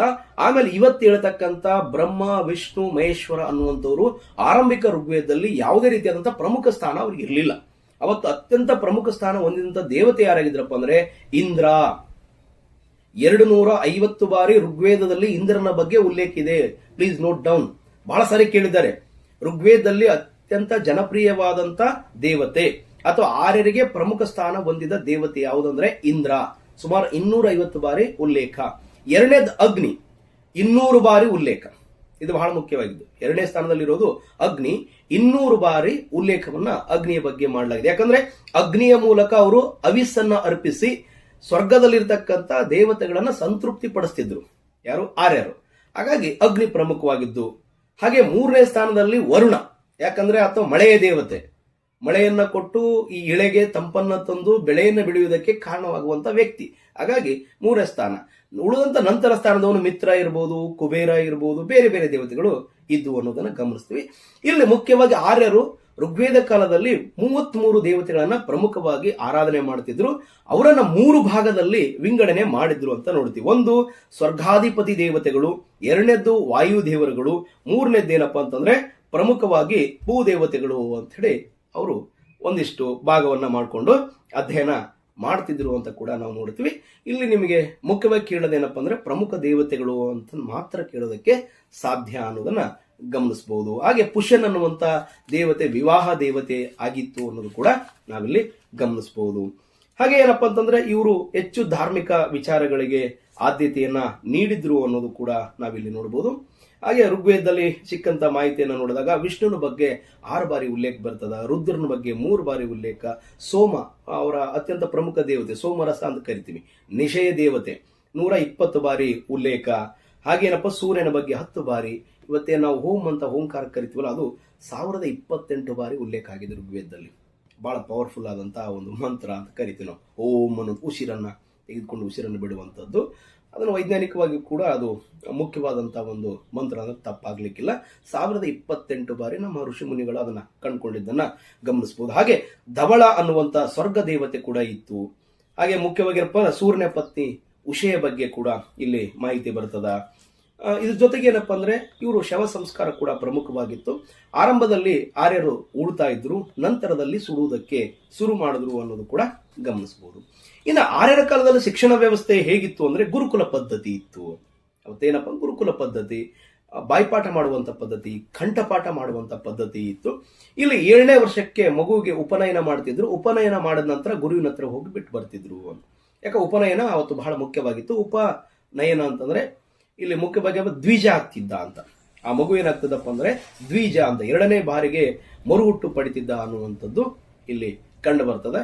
ಇಲ್ಲಿ ಮುಖ್ಯವಾಗಿ 2 ರೀತಿಯ ಒಂದು ಗುರುಕುಲಗಳಿದ್ದು, ಒಂದು ಆಶ್ರಮ ಮಾದರಿ, ಇನ್ನೊಂದು ಊರೂರಿಗೆ ಹೋಗಿ ಪಾಠ ಮಾಡಿ ಬರ್ತಕ್ಕಂಥ ಅಲೆಮಾರಿ ಮಾದರಿ ಅಂತ. ಅಂದ್ರೆ ಒಂದು ನೇರವಾಗಿ ಕಾಡಲ್ಲಿರ್ತಕ್ಕಂಥ ಕುಟೀರಕ್ಕೆ ಹೋಗಿ ವಿದ್ಯಾರ್ಥಿ 7ನೇ ವರ್ಷದಿಂದ ಅಧ್ಯಯನ ಮಾಡಿದ್ರೆ, ಇನ್ನೊಂದೇನಪ್ಪ ಅಂದ್ರೆ ಚರಕರು ಅಂತ ಇರ್ತಿದ್ರು ಶಿಕ್ಷಕರು. ಅವರು ಊರೂರಿಗೆ ಬಂದು ಒಂದು ಕಡೆ ಮರದ ನೆರಳಲ್ಲಿ ಕೂತ್ಕೊಂಡು ಅಥವಾ ಒಂದು ಕುಟೀರದಲ್ಲಿ ಕೂತ್ಕೊಂಡು ಅಥವಾ ಊರಿನ ಪ್ರಮುಖರು ಹೇಳುವಂತ ಜಾಗದಲ್ಲಿ ಕೂತ್ಕೊಂಡು ಮಕ್ಕಳಿಗೆ ಪಾಠ ಮಾಡುವಂತ ಕೆಲಸ, ವಿದ್ಯೆಯನ್ನು ನೀಡುವಂತ ಕೆಲಸ ಮಾಡ್ತಿದ್ರು. ಅವತ್ತು ಮುಖ್ಯವಾಗಿ ಕಾವ್ಯಗಳ ರಚನೆ ಆಗ್ತಿತ್ತು, ವೇದಗಳ ಅಧ್ಯಯನ, ಹಾಗೆ ಖಗೋಳಶಾಸ್ತ್ರ, ಭೂಗೋಳಶಾಸ್ತ್ರ, ಇವೆಲ್ಲವುಗಳ ಬಗ್ಗೆ, ಇತಿಹಾಸದ ಬಗ್ಗೆ, ಯಾಕಂದ್ರೆ ಇತಿಹಾಸ ಅನ್ನುವಂಥ ಪದ ಋಗ್ವೇದದಲ್ಲಿ ಮೊದಲ ಬಾರಿ ಕಂಡು ಬರ್ತದೆ. ಇತಿಹಾಸದ ಬಗ್ಗೆ ಅಧ್ಯಯನಗಳು ನಡೀತಿದ್ವು. ಆ ಕಾಲದಲ್ಲಿ ಅತ್ಯಂತ ಹೆಸರಾಂತ ಚರಕ ಉದ್ದಾಲಕ ಕರುಣಿ ಅಂತ ಇದ್ದ. ದಯವಿಟ್ಟು ನೋಡೋಣ, ಉದ್ದಾಲಕ ಕರುಣಿ ಅನ್ನೊಂದು ಅವತ್ತು ಅತ್ಯಂತ ಹೆಸರಾಂತ ಒಬ್ಬ ಚರಕನಾಗಿದ್ದ. ಇನ್ನು ಋಗ್ವೇದದ ಕಾಲದ ಸಾಹಿತ್ಯ ಅಂತ ಬಂದಾಗ ಕಾವ್ಯಗಳ ರಚನೆ ಆಗ್ತಿದ್ದು, ಜೊತೆಗೆ ಮನುಕುಲದ ಮೊದಲ ಗ್ರಂಥ ಅಂತ ಹೇಳಿ ಏನ್ ಕರಿತೀವಿ ಋಗ್ವೇದ ರಚನೆ ಆಗಿದ್ದು ಕೂಡ ಇದೇ ಕಾಲದಲ್ಲಿ. ಸ್ವಲ್ಪ ಅದರ ಬಗ್ಗೆ ನೋಡೋದಾದ್ರೆ ಕ್ರಿಸ್ತಪೂರ್ವ 1700ರಲ್ಲಿ ಈ ಒಂದು ಕೃತಿ ರಚನೆ ಆಯಿತು ಅಂತ ಹೇಳ್ತಾರೆ. ಕೆಲವಷ್ಟು ಇತಿಹಾಸಕರು ಅದರ ಬಗ್ಗೆ ಒಂದಿಷ್ಟು ಕಾಲಮಾನವನ್ನು ಕೂಡ ಹೇಳುವ ಪ್ರಯತ್ನ ಮಾಡ್ತಾರೆ. ಮುಖ್ಯವಾಗಿ ವಿಂಟರ್ ನಿಡ್ಜನ್ ಅವರು ಕ್ರಿಸ್ತಪೂರ್ವ 1500ರಿಂದ 1000 ಮಧ್ಯೆ ಇದು ರಚನೆ ಆಯಿತು ಅಂತ ಹೇಳ್ತಾರೆ. ಆದ್ರೆ ಪ್ರಸ್ತುತವಾದ ಕ್ರಿಸ್ತಪೂರ್ವ 1700ರಲ್ಲಿ ಇದು ರಚನೆ ಆಯಿತು. ಇದರಲ್ಲಿ 1028 ಶ್ಲೋಕಗಳಿದಾವೆ, ನಿಮ್ಗೆಲ್ಲ ಗೊತ್ತಿದೆ. ಬಹಳ ಸಾರಿ ಇದು ಪ್ರಶ್ನೆ ರಿಪೀಟ್. ಋಗ್ವೇದದಲ್ಲಿ ಎಷ್ಟು ಶ್ಲೋಕಗಳಿವೆ? 1028. ಎಷ್ಟು ಮಂಡಲಗಳಿವೆ? 10 ಮಂಡಲಗಳು. ಮಂತ್ರಗಳೆಷ್ಟು? 10,550 ಅಥವಾ 10,600. ಆದ್ರೆ ಪರಿಷ್ಕೃತ ಮಂತ್ರಗಳು ಅಥವಾ ಸೂಕ್ತಗಳು ಎಷ್ಟಂದ್ರೆ 1017 ಅಂತ ಇತ್ತೀಚೆಗೆ ಮತ್ತೆ ತಿರ್ಗಾ ಪರಿಷ್ಕೃತ ಆಗಿದೆ. 1028 ಇದ್ದನ್ನ ಮತ್ತೆ 1017 ಅಂತ ಕೂಡ ಮಾಡಲಾಗಿದೆ. ಇಲ್ಲಿ ಮುಖ್ಯವಾಗಿ ಏನಪ್ಪಾ ಅಂದ್ರೆ 2ರಿಂದ 7ನೇ ಮಂಡಲಗಳು ಅತ್ಯಂತ ಪ್ರಾಚೀನ ಮಂಡಲಗಳು. 2ರಿಂದ 7ನೇ ಮಂಡಲಗಳಿದಾವಲ್ಲ ಅತ್ಯಂತ ಪ್ರಾಚೀನ ಮಂಡಲಗಳು. ಆದ್ರೆ 10ನೇ ಮಂಡಲ ಇದೆಯಲ್ಲ ಅತ್ಯಂತ ಈಚಿನ ಮಂಡಲ, ಅಂದ್ರೆ ಋಗ್ವೇದದ ಕಾಲಘಟ್ಟದ ನಂತರ ಸೇರಿಸಿದಂತ ಮಂಡಲ 10ನೇ ಮಂಡಲ ಅನ್ನೋದು ಕೂಡ ಗಮನಿಸಬಹುದು. ಇದು ಮುಖ್ಯವಾಗಿ ಇಂದ್ರ, ವರುಣ, ಮಿತ್ರ, ಅಗ್ನಿ, ಸೂರ್ಯ, ರುದ್ರ ಮುಂತಾದ ದೇವತೆಗಳ ಒಂದು ವರ್ಣನೆಯನ್ನು ನೋಡಬಹುದು, ಅವರ ಆರಾಧನೆ ನೋಡಬಹುದು. ಹಾಗೆ ಏನಪ್ಪಾ ಅಂತಂದ್ರೆ ಮುಖ್ಯವಾಗಿ ನೈಸರ್ಗಿಕ ವರ್ಣನೆ, ಹಾಗೇನಪ್ಪ ಅಂದ್ರೆ ನೈಸರ್ಗಿಕ ಆರಾಧನೆ, ಸೃಷ್ಟಿಯ ಕುರಿತಾಗಿ ಈ ಹಲವಾರು ವಿಚಾರಗಳನ್ನ ಹಲವಾರು ಜನ ಋಷಿಮುನಿಗಳು ಇದರಲ್ಲಿ ಬರೆಯುವಂತ ಪ್ರಯತ್ನ ಮಾಡಿದ್ದಾರೆ. ಮುಖ್ಯವಾಗಿ ವಿಶ್ವಾಮಿತ್ರ ಇರಬಹುದು, ಭಾರದ್ವಾಜ ಇರಬಹುದು, ಹತ್ರಿ ಮಹರ್ಷಿಗಳಿರ್ಬೋದು, ವಾಮದೇವ ಇರಬಹುದು, ವಸಿಷ್ಠ ಇರಬಹುದು, ಕಣ್ವ ಮಹರ್ಷಿಗಳು, ಗುರುಸ್ತಮದ ಅನ್ನುವಂಥ ಮಹರ್ಷಿಗಳು, ಸುಮಾರು ಜನ ಸೇರ್ಕೊಂಡು ಈ ಒಂದು ಋಗ್ವೇದವನ್ನ ಸಂಕಲನ ಮಾಡುವಂತ ಕೆಲಸ ಮಾಡಿದ್ದಾರೆ. ಯಾರೋ ಒಬ್ಬ ವ್ಯಕ್ತಿ ಬರೆದಂಥದ್ದು ಅಲ್ಲ ಇದು ಸುಮಾರು ಜನ ಋಷಿಮುನಿಗಳು ತಮ್ಮ ಅನುಭವಗಳನ್ನ, ತಾವು ತಮ್ಮ ಒಂದು ಭಾವನೆಗೆ ಬಂದಂತ ವಿಚಾರಗಳನ್ನ ಈ ಒಂದು ವೇದದಲ್ಲಿ ಕೂಡಿಸುವ ಕೆಲಸ ಮಾಡಿದ್ದಾರೆ ಅನ್ನೋದು ಕೂಡ ಗಮನಿಸಬಹುದು. ಓಕೆ, ಮುಖ್ಯವಾಗಿ ಋಗ್ವೇದದಲ್ಲಿ 10 ಮಂಡಲ ಅಂತ ಬಂದಾಗ ಅತಿ ದೊಡ್ಡ ಮಂಡಲ ಯಾವುದು ಅಂತ ಪ್ರಶ್ನೆ ಬರುವ ಸಾಧ್ಯತೆ ಇರುತ್ತದೆ. ಹಾಗಾಗಿ 1 ಮತ್ತು 10ನೇ ಮಂಡಲ ಅತಿ ದೊಡ್ಡ ಮಂಡಲ. ಅದರಲ್ಲಿ ಮುಖ್ಯವಾಗಿ 191 ಸೂಕ್ತಗಳಿದ್ದಾವೆ. ನೆನ್ಪಿಟ್ಕೊಳ್ರಿ, 1ನೇ ಮತ್ತು 10ನೇ ಮಂಡಲ ಅತಿ ದೊಡ್ಡ ಮಂಡಲ. ಅದರಲ್ಲಿ 191 ಸೂಕ್ತಗಳಿದ್ದಾವೆ. ಅತಿ ಕಿರಿಯ ಮಂಡಲ ಯಾವಪ್ಪ ಅಂದ್ರೆ 2ನೇ ಮಂಡಲ, 43 ಸೂಕ್ತಗಳಿದೆ. 2ನೇ ಮಂಡಲದಲ್ಲಿ ಎಷ್ಟು? 43ನೇ ಸೂಕ್ತ. ಇನ್ನು ಪ್ರಮುಖ ಮಂಡಲ ಅಂತ ಬಂದಾಗ 3ನೇ ಮಂಡಲ ಅಂತ. ಯಾಕೆ ಅಂತಂದ್ರೆ 3ನೇ ಮಂಡಲ ಮುಖ್ಯವಾಗಿ ಏನಪ್ಪ ಅಂದ್ರೆ ಗಾಯತ್ರಿ ಮಂತ್ರದ ಬಗ್ಗೆ ಹೇಳುವಂತದ್ದು ಅಂತ. 3ನೇ ಮಂಡಲದ 62ನೇ ಸೂಕ್ತದ 10ನೇ ಮಂತ್ರ, 3ನೇ ಮಂಡಲದ 62ನೇ ಸೂಕ್ತದ 10ನೇ ಮಂತ್ರದಲ್ಲಿ ಈ ಒಂದು ಗಾಯತ್ರಿ ಮಂತ್ರ ಇದೆ ಅಂತ. ಯಾಕಂದ್ರೆ 3ನೇ ಮಂಡಲದಲ್ಲಿ ಎಷ್ಟು ಸೂಕ್ತಗಳಿದೋ? 62 ಸೂಕ್ತ ಇದಾವೆ. 62ನೇ ಸೂಕ್ತನೇ ಗಾಯತ್ರಿ ಮಂಡಲ. ಆ 62ನೇ ಸೂಕ್ತದಲ್ಲಿ 10ನೇ ಮಂತ್ರ, ಇದು ಗಮನದಲ್ಲಿರಲಿ ನಿಮಗೆ. 1062.10 10ನೇ ಒಂದು ಮಂತ್ರದಲ್ಲಿ ಗಾಯತ್ರಿ ಮಂಡಲ, ನಿಮಗೆಲ್ಲ ಗೊತ್ತಿದೆ. ಅದೇ ಗಾಯತ್ರಿ ಮಂತ್ರ ಅತ್ಯಂತ ಫೇಮಸ್ ಆದದ್ದು. ಹಾಗೆ ಈ ಮಂಡಲವನ್ನ ಮುಖ್ಯವಾಗಿ ವಿಶ್ವಾಮಿತ್ರ ರಚನೆ ಮಾಡದ ಅಂತ ಹೇಳ್ತೀವಿ. 2ನೇ ಮಂಡಲವನ್ನ ರಚನೆ ಮಾಡದಂತವನು ಗುರುಸ್ತಮದ ಅಂತ ಹೇಳಿ. 1ನೇ ಮಂಡಲ ರಚನೆ ಮಾಡಿದ್ರು ಎಲ್ಲಾ ಋಷಿಗಳು ಸೇರಿ ರಚನೆ ಮಾಡ್ತಾರೆ. ಹಾಗಾಗಿ 1 ಮತ್ತು 10ನೇ ಮಂಡಲ ಏನಿದೆಯಲ್ಲ ಎಲ್ಲರೂ ಸೇರಿ ರಚನೆ ಮಾಡ್ತಾರೆ. ಜೊತೆಗೆ ಏನಪ್ಪಾ ಅಂತಂದ್ರೆ 2ನೇ ಮಂಡಲದಲ್ಲಿ ಮುಖ್ಯವಾಗಿ ಗೃಹಸ್ಥಮದ ಅನ್ನೋದು ಅಗ್ನಿ ಮತ್ತು ಇಂದ್ರನ ಸ್ತುತಿ ಮಾಡೋದಕ್ಕೆ ಪ್ರಮುಖವಾಗಿ ಮಂಡಲ ಇಡ್ತಾನೆ. 4ನೇ ಮಂಡಲದಲ್ಲಿ 58 ಸೂಕ್ತಗಳಿದಾವೆ. ಇದು ವಾಮದೇವ ಗೌತಮ ಅನ್ನುವಂತ ಋಷಿ ಮಹರ್ಷಿಗಳು ಈ ಒಂದು ಮಂಡಲವನ್ನ ರಚನೆ ಮಾಡಿದ್ದಾರೆ. 5ನೇ ಮಂಡಲದಲ್ಲಿ 87 ಸೂಕ್ತ ಅತ್ರಿ ಮಹರ್ಷಿಗಳು ಈ ಮಂಡಲ ರಚನೆ ಮಾಡ್ತಾರೆ. 6ನೇ ಮಂಡಲ ಭಾರದ್ವಾಜ ಋಷಿಗಳು 75 ಸೂಕ್ತಗಳಿದಾವೆ. ಯಜ್ಞ ಯಾಗಗಳ ಬಗ್ಗೆ, ಅಗ್ನಿಯ ಬಗ್ಗೆ ಈ ಒಂದು ಮಂಡಲದಲ್ಲಿ ಮಾಹಿತಿ ಸಿಗ್ತದ. 7ನೇ ಮಂಡಲದಲ್ಲಿ 104 ಸೂಕ್ತಗಳಿದಾವೆ. ಇದನ್ನ ವಸಿಷ್ಠ ಮಹರ್ಷಿಯವರು ರಚನೆ ಮಾಡ್ತಾರೆ. ಇದು ಬಹಳ ಮುಖ್ಯವಾದಂತಹ ಮಂಡಲ. ಈ 7ನೇ ಮಂಡಲದಲ್ಲಿ ಇರ್ತಕ್ಕಂಥ 18ನೇ ಸೂಕ್ತ, ಅದನ್ನ ಇಂದ್ರ ಸೂಕ್ತ ಅಂತ ಕರಿತೀವಿ ನಾವು. 7ನೇ ಮಂಡಲದ 18ನೇ ಸೂಕ್ತವನ್ನ ಇಂದ್ರ ಸೂಕ್ತ ಅಂತ ಕರಿತೀವಿ. ಈ 18ನೇ ಸೂಕ್ತದಲ್ಲಿಯೇ ನಮಗೆ ದಶರಾಜರ ಯುದ್ಧದ ಬಗ್ಗೆ ಮಾಹಿತಿ ಸಿಗ್ತದ. ಬಹಳ ಸರಿ ಪ್ರಶ್ನೆ ಕೇಳಿದೆ. ದಶರಾಜ್ಯ ಯುದ್ಧ ಅಂತ ಬರ್ತದ. ಇದು ಎಷ್ಟನೇ ಮಂಡಲದಲ್ಲಿ ಇದೆ ಅಂದ್ರೆ 7ನೇ ಮಂಡಲ.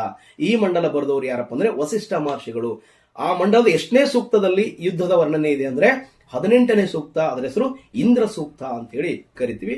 ಅದರ ಬಗ್ಗೆ ದೀರ್ಘ ಚರ್ಚೆ ಬೇಡ. ಜೊತೆಗೆ ಇದೇ ಮಂಡಲದಲ್ಲಿ ನದಿ ಸೂಕ್ತ ಅಂತ ಬರ್ತದೆ. ಇದು ಕೂಡ ಗಮನದಲ್ಲಿ ಬಹಳ ಸರಿ ಪ್ರಶ್ನೆ ಬಂದಿದೆ. ನದಿ ಸೂಕ್ತವು ಯಾವ ಮಂಡಲದಲ್ಲಿ ಕಂಡು ಬರ್ತದೆ ಅಂದ್ರೆ 7ನೇ ಮಂಡಲದಲ್ಲಿ. ಅಂದ್ರೆ ಪ್ರಮುಖ ನದಿಗಳ ವರ್ಣನೆ ಈ ಮಂಡಲದಲ್ಲಿ ಬರ್ತದ. ಸರಸ್ವತಿಯ ನದಿಯ ಉಲ್ಲೇಖ ಕೂಡ ಈ ಮಂಡಲದಲ್ಲಿ ವಸಿಷ್ಠರು ಮಾಡ್ತಾರೆ.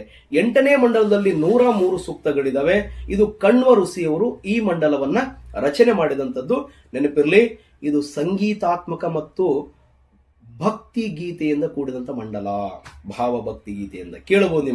ನಮಗೇನಪ್ಪಾ ಅಂತಂದ್ರೆ ಸಾಮವೇದ ಅಂತ ಹೇಳ್ಬಿಡ್ತೀವಿ. ಸಾಮವೇದ ಸಂಗೀತ ವೇದ. ಎಸ್, ಅದಕ್ಕಿಂತ ಮುಂಚೆ ಸಂಗೀತದ ಬಗ್ಗೆ ಉಲ್ಲೇಖ ಎಲ್ಲಿ ಕಂಡು ಬರ್ತದಪ್ಪ ಅಂದ್ರೆ ಋಗ್ವೇದದ 8ನೇ ಮಂಡಲದಲ್ಲಿ ಕಂಡು ಬರುತ್ತದ. ಅದು ಮುಖ್ಯವಾಗಿ ಕಣ್ವ ಮಹರ್ಷಿಗಳು ರಚನೆ ಮಾಡಿದ ಮಂಡಲ. ಆ ಮಂಡಲದಲ್ಲಿ ಸಂಗೀತಾತ್ಮಕ ಮತ್ತು ಭಕ್ತಿ ಭಾವದ ಮಂತ್ರಗಳು ಕಂಡು ಬರ್ತವೆ. ಇನ್ನು 9ನೇ ಮಂಡಲದಲ್ಲಿ 114 ಸೂಕ್ತಗಳಿದಾವೆ. ಇದನ್ನ ಸೋಮ ಮಂಡಲ ಅಂತ ಕೂಡ ಕರೀತಾರೆ. ಈ ಮಂಡಲವನ್ನು ಮುಖ್ಯವಾಗಿ ಇದನ್ನ ಸೋಮದೇವನಿಗೆ ಅರ್ಪಣೆ ಮಾಡಲಾಗಿದೆ. ಈ ಮಂಡಲದಲ್ಲಿ ಏನಿದೆಪ್ಪ ಅಂತಂದ್ರೆ ಸೋಮರಸವನ್ನ ತಯಾರು ಮಾಡೋದು ಹೇಗೆ ಅಂತ. ಅಂದ್ರೆ ಇವತ್ತು ದಿನಕ್ಕೆ ಸರಾಯಿ ತಯಾರು ಮಾಡೋದು ಹೇಗೆ ಅಂತ ಹೇಳ್ತೀವಲ್ಲ, ಹಂಗೆ ಅವತ್ತು ಆರ್ಯರು ತುಂಬಾ ಇಷ್ಟಪಟ್ಟು ಕುಡಿತಕ್ಕಂತ ಒಂದು ರಸ ಅಂದ್ರೆ ಸೋಮರಸ.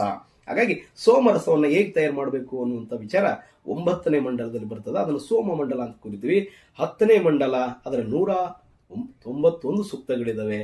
ಮುಖ್ಯವಾಗಿ ಪುರುಷ ಸೂಕ್ತ ಈ ಮಂಡಲದಲ್ಲಿ ಅತಿ ಪ್ರಮುಖವಾಗಿದೆ ಒಂದು ಪುರುಷ ಸೂಕ್ತ. ಯಾಕಂದ್ರೆ ಮೊಟ್ಟ ಮೊದಲ ಬಾರಿಗೆ ವರ್ಣ ವಿಭಜನೆಯ ಕುರಿತು ಹೇಳುವಂತ ಸೂಕ್ತ ಅದು ಪುರುಷ ಸೂಕ್ತ. ಅದು ಎಷ್ಟು 10ನೇ ಮಂಡಲದಲ್ಲಿ ಬರುವಂತ 10ನೇ ಮಂಡಲದ 90ನೇ ಮಂತ್ರದಲ್ಲಿ ಈ ಸೂಕ್ತ ಈ ಒಂದು ವಿಚಾರ ಕಂಡು ಬರ್ತದ. ಇನ್ನ ನಾಸದಿಯ ಸೂಕ್ತ ಅಂತ ಬರ್ತದ. ಇದೇ ಮಂಡಲದಲ್ಲಿ 2ನೇ ಸೂಕ್ತ. ಮೊದಲನೇ ಸೂಕ್ತ ಪುರುಷ ಸೂಕ್ತ, 2ನೇ ಸೂಕ್ತ ನಾಸದಿಯ ಸೂಕ್ತ. ಇದು ಸೃಷ್ಟಿಯ ಮೊದಲ ಬಗ್ಗೆ ಮಾತಾಡ್ತದ. ಸೃಷ್ಟಿ ಹೇಗಾಯ್ತು ಅಂತ ಪ್ರಶ್ನೆ ಮಾಡ್ತದ. ದೇವ್ರ ಹೇಗ್ ಸೃಷ್ಟಿ ಮಾಡದ ಅಂತ ದೇವರನ್ನ ವಿಮರ್ಶೆ ಮಾಡುವಂತ ಮಂಡಲ. ನೆನ್ಪಿಟ್ಕೊಳ್ಳಿ, ಸೂಕ್ತ ದೇವರನ್ನ ವಿಮರ್ಶೆ ಮಾಡುವಂತ ಸೂಕ್ತ ಅದು ಯಾವ್ದಪ್ಪ ಅಂತಂದ್ರೆ ನಾಸದಿಯ ಸೂಕ್ತ ಅಂತೇಳಿ. ಅದು 10ನೇ ಮಂಡಲದಲ್ಲಿ ಬರ್ತದ. ಹಾಗೆ ಹಿರಣ್ಯ ಗರ್ಭ ಸೂಕ್ತ ಅಂತ ಬರ್ತದ. ಅದು ವಿಶ್ವದ ಸೃಷ್ಟಿಗೆ ಮೂಲ ಏನು, ಯಾವ ರೀತಿ ಸೃಷ್ಟಿ ಆಯಿತು, ಈ ಒಂದು ಚಿನ್ನದ ಗರ್ಭದಲ್ಲಿ ಸೃಷ್ಟಿ ಹೇಗಾಯಿತು ಅನ್ನುವಂಥದ್ದು ಮತ್ತು ಏಕದೇವತಾ ಉಪಾಸನೆ ಬಗ್ಗೆ ಹೇಳುವಂತ ಮೊದಲ ಒಂದು ಸೂಕ್ತ ಯಾವ್ದಪ್ಪ ಅಂತಂದ್ರೆ ಅದು ಹಿರಣ್ಯ ಗರ್ಭ ಸೂಕ್ತ. ಹಾಗೆ ವಿವಾಹ ಸೂಕ್ತ ಅಂತ ಬರ್ತದ. ಇದೇನಪ್ಪ ಅಂತಂದ್ರೆ ಮದುವೆ ಮಾಡ್ಕೊಳ್ಳೋದು. ಇವತ್ತು ಕೂಡ ಮದುವೆಯಲ್ಲಿ ಮಂತ್ರಗಳನ್ನು ಎಲ್ಲಿಂದ ತೆಗೆದುಕೊಂಡು ಹೇಳ್ತಾರೆ ಅಂದ್ರೆ ಈ ಒಂದು ಋಗ್ವೇದದ 10ನೇ ಮಂಡಲದ ವಿವಾಹ ಸೂಕ್ತದಿಂದ ತೆಗೆದುಕೊಂಡೇ ಹೇಳುವಂಥದ್ದು ಇವತ್ತು ಕೂಡ. ಹಾಗೆ ಅಂತ್ಯಕ್ರಿಯೆ ಸಂಬಂಧಿತ ಸೂಕ್ತ ಇದೇ ಒಂದು ಮಂಡಲದಲ್ಲಿ ಬರ್ತದ. ಅಂದ್ರೆ ಸತ್ ಮೇಲೆ ಯಾವ ರೀತಿ ಅಂತ್ಯಕ್ರಿಯೆ ಮಾಡಬೇಕು, ಹಿಂದೂ ಆಗಿದ್ರೆ ಸನಾತನವಾದಿ ಆಗಿದ್ರೆ ಅವನನ್ನ ಜಾತಿಗೆ ಅನುಗುಣವಾಗಿ ಹೇಗೆ ಮಣ್ಣು ಮಾಡಬೇಕು ಅನ್ನೋದು ಕೂಡ ಇದೇ ಸೂಕ್ತದಲ್ಲಿ ಬರ್ತದ. ಇನ್ನೊಂದು ವಿಶೇಷವಾಗಿ ನೆನಪಿಟ್ಕೊಂಡ್ರೆ ದೇವಿ ಸೂಕ್ತ ಬಹಳ ಇಂಪಾರ್ಟೆಂಟ್. ಮೊಟ್ಟ ಮೊದಲ ಬಾರಿಗೆ ಋಗ್ವೇದದಲ್ಲಿ ಹೆಣ್ಣಿಗೆ ಅತಿ ಹೆಚ್ಚಿನ ಸ್ಥಾನವನ್ನು ಕೊಟ್ಟು ಈ ಸೃಷ್ಟಿಗೆ ಮೂಲ ಹೆಣ್ಣು ದೇವತೆ ಅನ್ನುವಂತ ಹೇಳೋ ಸೂಕ್ತ ದೇವಿ ಸೂಕ್ತ. ಮೋಸ್ಟ್ಲಿ ಅದೇ ಸೂಕ್ತ ಇಟ್ಕೊಂಡೆ ನೆಕ್ಸ್ಟ್ ದೇವಿ ಪುರಾಣ ಬಂದಿರಬಹುದು ಅಂತ. ಹೆಣ್ಣಿಗೆ ಹೆಚ್ಚಿನ ಸ್ಥಾನಮಾನ ಬಂದಿರುವಂತದ್ದು ಈ ಒಂದು ಸೂಕ್ತದಿಂದ. ದೇವಿ ಸೂಕ್ತ ಇದನ್ನು ಬರೆದವರು ಯಾರಂದ್ರೆ ಒಬ್ಬ ಹೆಣ್ಮಗಳು ವಾಗಾಂಬ್ರುಣಿ ಅಂತ ಹೇಳಿ ಆಕೆ ಹೆಸರು. ವಾಘಾಂಬ್ರುಣಿ ಋಷಿಕೆ ಅಂತೇಳಿ ಈ ಒಂದು ಸೂಕ್ತವನ್ನ ಬರೆದಂತ ಹೆಣ್ಮಗಳು. ದೇವಿ ಸೂಕ್ತ ಬರೆದವಳು ವಾಘಾಂಬ್ರುಣಿ ಋಷಿಕೆ ಅಂತೇಳಿ. ಈಕಿ ದೇವಿಯ ಶಕ್ತಿ ವಿಶ್ವ ಸೃಷ್ಟಿ ಆಗೋದಕ್ಕೆ ಏನ್ ಕಾರಣ ಆಯ್ತು ಅಂತ ಬಹಳ ಚಂದ ಅಧ್ಯಯನ ಮಾಡ್ತಾಳೆ. 7ನೆಯ ಒಂದು ಸೂಕ್ತ ಅಕ್ಷ ಸೂಕ್ತ ಅಂತ ಹೇಳಿ. ಇದು ಕೂಡ ನೆನ್ಪಿಟ್ಕೋಬೇಕು ನೀವು. ಅಕ್ಷ ಸೂಕ್ತ ಏನಪ್ಪಾ ಅಂದ್ರೆ ಜೂಜಾಟದ ದುಷ್ಪರಿಣಾಮದ ಬಗ್ಗೆ ಹೇಳಿದ ಮೊದಲ ಸೂಕ್ತ ಅಂತ. ಅಂದ್ರೆ ನೈತಿಕ ಮೌಲ್ಯ ಬಗ್ಗೆ, ಆರ್ಯರ ನೈತಿಕತೆಯ ಬಗ್ಗೆ ಹೇಳುವಂತ ಸೂಕ್ತ. ಇದರಲ್ಲಿ ಒಂದು ಮಂತ್ರ ಬರ್ತದ. ಒಬ್ಬ ತಂದೆ ತನ್ನ ಮಗ ಜೂಜಾಟ ಹಾಡಿ ದುಷ್ಪರಿಣಾಮಕ್ಕೆ ಒಳಗಾಗಿದ್ದರಿಂದ ಅವನಿಗೆ ಬುದ್ಧಿ ಬರಲ್ಲ ಅಂತೇಳಿ ಕಣ್ಣು ಕೇಳಿಸ್ತಾನಂತೆ ಮಗನಿಗೆ. ಈ ಒಂದು ಜೂಜಾಟದ ದುಷ್ಪರಿಣಾಮ ಅರ್ಥ ಆಗ್ಲಿ ಅಂತೇಳಿ ಏನ್ ಜೂಜಾಟ ಎಲ್ಲ ಸೋತ್ ಬಂದಿದ್ನಲ್ಲ ಮಗ, ಅವನ ಕಣ್ಣನ್ನ ಕೀಳಿಸುವಂತ ವಿಚಾರ ಇಲ್ಲಿ ನೋಡ್ತೀವಿ. 8ನೇ ಸೂಕ್ತ ಯಮಯಮಿಯ ಸೂಕ್ತ. ಇವರಿಬ್ಬರ ಸಂವಾದದ ಬಗ್ಗೆ. 9ನೇದ್ದು ಸರಮ ಮತ್ತು ಪಣಿ ಇವರ ಸಂವಾದದ ಸೂಕ್ತ. ಅದಾದ ನಂತರ 10ನೇದ್ದು ಮಂಡುಕ ಸೂಕ್ತ. ಅಂದ್ರೆ ಈ ಒಟುಗಳು ವೇದಾಧ್ಯಯನ ಮಾಡೋರು ಕೊಪ್ಪೆ ರೀತಿಯಲ್ಲಿ ಮಂತ್ರ ಹೇಳಬೇಕನ್ನೋದ್ರ ಬಗ್ಗೆ ಮಾಹಿತಿ ಕೊಡಿ. ಹೀಗೆ ಒಟ್ಟಾರೆಯಾಗಿ ನಮಗೆ ಏನು 10ನೇ ಮಂಡಲದಲ್ಲಿ 10 ಪ್ರಮುಖ ಸೂಕ್ತಗಳು ಏನ್ ಹೇಳ್ತವೆ ಅನ್ನೋದನ್ನ ನಾವಿಲ್ಲಿ ಗಮನಿಸಬಹುದು. ಇದರಲ್ಲಿ ಮುಖ್ಯವಾಗಿ ಏನಪ್ಪಾ ಅಂದ್ರೆ ಪುರುಷ ಸೂಕ್ತ, ನಾವಿದು ಸೂಕ್ತ, ಹಾಗೆ ಹಿರಣ್ಯ ಗರ್ಭ ಸೂಕ್ತ, ದೇವಿ ಸೂಕ್ತ ನಾಳೆ ಅಸಿಸ್ಟೆಂಟ್ ಪ್ರೊಫೆಸರ್ ಇರ್ಬೋದು, ನೆಟ್ ಟು ಸೆಲೆಕ್ಟ್ ಎಕ್ಸಾಮ್ ಇರ್ಬೋದು, ಇದಕ್ಕೆ ಪ್ರಮುಖವಾದಂಥ ಮಾಹಿತಿ. ನೆನಪಿರ್ಲಿ ಸ್ನೇಹಿತರೆ, ಇವೆಲ್ಲವೂ ಕೂಡ ಪ್ರಶ್ನೆಗಳು ಬಂದಿರೋದ್ರಿಂದ ಈ ನೋಟ್ಸ್ ಅನ್ನು ನಿಮ್ಗೆ ಹೇಳ್ತಾ ಇರೋದು ನಾನು. ಸುಮ್ಮನೆ ಹೆಚ್ಚಿನ ಮಾಹಿತಿ ಅಂತಲ್ಲ. ಕೆಸೆಟ್ ನೆಟ್ ಅಲ್ಲಿ ಪ್ರಶ್ನೆಗಳಾಗಿದೆ. ಹಾಗೆ ಮುಂದೆ ಅಸಿಸ್ಟೆಂಟ್ ಪ್ರೊಫೆಸರ್, PU ಲೆಕ್ಚರರ್ ಆಗ್ಬಹುದು, HSTR ಅಲ್ಲೂ ಬರಬಹುದು, ಬರಬಾರ್ದು ಅಂತೇನಿಲ್ಲ. ಹಾಗಾಗಿ ಸ್ವಲ್ಪ ಹೆಚ್ಚಿನ ಮಾಹಿತಿ ಇರಲಿ ಅಂತ ಹೇಳಿ ಋಗ್ವೇದದ ಬಗ್ಗೆ ನಿಮಗೆ ಪ್ರಮುಖ ವಿಷಯಗಳನ್ನ ಸಂಕ್ಷಿಪ್ತವಾಗಿ ಹೇಳಿದ್ದೀನಿ. ದೀರ್ಘವಾಗಿ ಅಲ್ಲ, ಋಗ್ವೇದದ ಪ್ರಮುಖ ವಿಷಯಗಳನ್ನ ಸಂಕ್ಷಿಪ್ತವಾಗಿ ನಿಮಗೆ ಹೇಳಿದ್ದೀನಿ ಅಂತ ಹೇಳ್ತಾ, ಒಟ್ಟಾರೆಯಾಗಿ ಆರಂಭಿಕ ಪೂರ್ವ ವೈದಿಕ ಕಾಲ ಅಥವಾ ಋಗ್ವೇದ ಕಾಲ ಅನ್ನುವಂಥದ್ದು ಅದರ ರಾಜಕೀಯ, ಸಾಮಾಜಿಕ, ಧಾರ್ಮಿಕ, ಆರ್ಥಿಕ, ಕಲೆ, ಸಾಹಿತ್ಯ ಎಲ್ಲಾ ರಂಗದಲ್ಲೂ ಕೂಡ ಕ್ರಿಸ್ತಪೂರ್ವ 1700ರಿಂದ 1000 ಮಧ್ಯದ ಅವಧಿಯಲ್ಲಿ ತನ್ನದೇ ಆದಂತಹ ಒಂದು ಸ್ಥಾನಮಾನವನ್ನು ಹೊಂದಿತ್ತು ಅನ್ನುವಂಥದ್ದನ್ನ ನಾವು ಈ ಒಂದು ಅಧ್ಯಾಯದಲ್ಲಿ ಗಮನಿಸಬಹುದು. ನೆಕ್ಸ್ಟ್ ನಾಳೆಯ ಕ್ಲಾಸದಲ್ಲಿ ಉತ್ತರ ವೈದಿಕ ಕಾಲ ಅಂತ, ಅಂದ್ರೆ ಈ ಬ್ರಹ್ಮಾವರ್ತದ ಸಪ್ತ ಸಿಂಧು ಭಾಗದಲ್ಲಿದ್ದಂತ ಆರ್ಯರು ಹೇಗೆ ಆರ್ಯವರ್ತಕ್ಕೆ ಬಂದರು, ಹಿಮಾಲಯದ ತಪ್ಪಲು ಮತ್ತು ಗಂಗಾ ಯಮುನಾ ನದಿ ಬಯಲಿಗೆ ಬಂದರು, ಅಲ್ಲಿ ಬಂದು ತಮ್ಮ ರಾಜಕೀಯ, ಸಾಮಾಜಿಕ, ಆರ್ಥಿಕ ಜೀವನವನ್ನ ಹೇಗೆ ಅವರು ವಿಸ್ತರಿಸಿದ್ರು ಮತ್ತು ಎಷ್ಟು ಪ್ರಮುಖವಾದಂತಹ ಬದಲಾವಣೆಗಳು ಬಂದರು.